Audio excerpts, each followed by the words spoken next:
चलिए अब आगे। पुष्प में परागकण उसी पादप के किसी अन्य पुष्प के वर्तिका ग्रह पर गिरते हैं तो इसे पर परागण कहा जा सकता है। निषेचन नर मादा युग्मों में संयोग द्वारा कोशिका में युग्मनज कहा जाता है। युग्मनज बनाने के लिए नर मादा में युग्मन का प्रक्रम निषेचन कहलाता है और इससे भ्रूण विकसित होता है।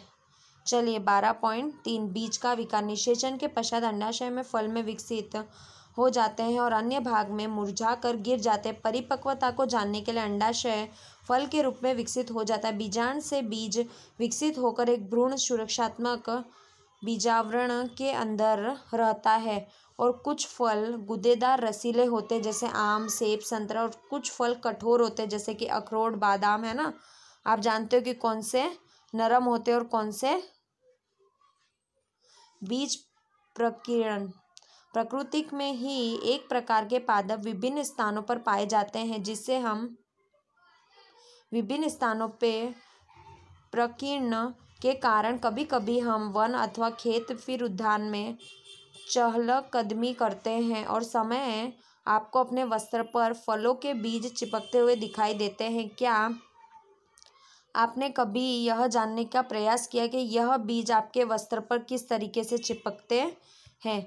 कल्पना कीजिए कि किसी पादप में सभी बीज एक ही स्थान पर गिरकर वहीं उग आए। आपके विचार में इन परिस्थितियों में क्या होगा? पादप में नए पौधे उगेंगे, धूप, जल, खनिज उस स्थान पर गंभीर स्पर्धा होगी। संभवतः उनमें से कोई भी स्वस्थ पादप के रूप में विकसित नहीं होगा। पादप को बीजों में प्रकीर्णन से लाभ होगा। इससे एक प्रकार के पादप में नए बीज में सूर्य के प्रकाश में जल और खनिजों के लिए परस्पर स्पर्धा संभवतः कम हो सकती है। प्रकीर्णन पादप को व्यापक रूप से अब आप देख सकते हैं तो नए पौधे उग जाते हैं तो वो स्वस्थ होंगे और मतलब स्वस्थ नहीं होंगे, है ना। तो हमें ऐसा लगता है कि वो स्वस्थ होंगे जैसे धूप, जल, खनिज में हम देख सकते हैं। उसके बाद क्या हो जाता है कि हमें इससे क्या लाभ होगा? तो एक ही प्रकार के मतलब नए पौधे उग गए हैं तो जो खनिज, प्रकाश, जल पे स्पर्धा होगी, मतलब कौन ज़्यादा होगा कौन कम होगा। देखिए क्षेत्रों में विपरीत होने वाली सहायता ताकि वे नए आवासों को पकड़ बनाने में समर्थ रहे। तो क्या हो सकता है? नए आवासों को मतलब कि हमने उन्हें कहाँ पर उगाया है तो जो वहाँ का वातावरण है उनको किस तरीके से बनाने में समर्थ रहते हैं।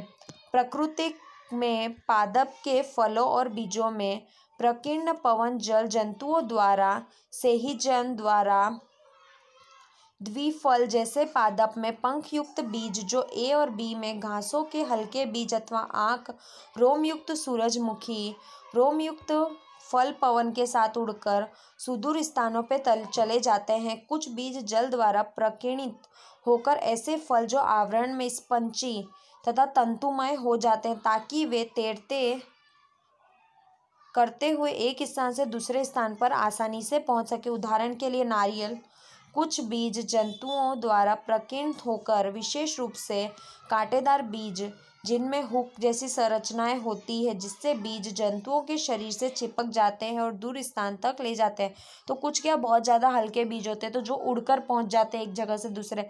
तो कुछ क्या होते हैं कि मतलब किसी के शरीर पे चिपक जाते। देखिए इस तरीके से सूरजमुखी द्वारा ये वाले तो शरीर पे चिपकने के द्वारा एक जगह से दूसरी जगह जाते हैं। उदाहरण के लिए यूरेना जेथिनियम यहाँ पे हमको बताया गया है। देखिए कुछ पौधों में फल झटकने के साथ फट जाते अंदर स्थिति में प्रकीर्णन बीज में जनन पादप से दूर जाकर गिरते हैं। एरड और बाल्सम के पादप में ऐसा ही होता है। ठीक है, तो क्या हो जाता है कि यह दूर जाकर गिरते तो हम क्या करते हैं जोर से झटकते हैं तो ये दोनों क्या हो जाता है एक दूसरे से एकदम अलग अलग हो जाते हैं। तो हमने यहाँ पर पौधों के बारे में काफ़ी सारी जानकारी ले ली कि पौधे किस तरीके से उगते हैं, उनमें क्या क्या होता है, किस तरीके से नए पौधे बनते हैं, है ना। तो हमने काफ़ी सारी जानकारी ली। चलिए अब आपका ये पाठ समाप्त होता है। तो अब आपको ये अभ्यास पूर्ण करना है।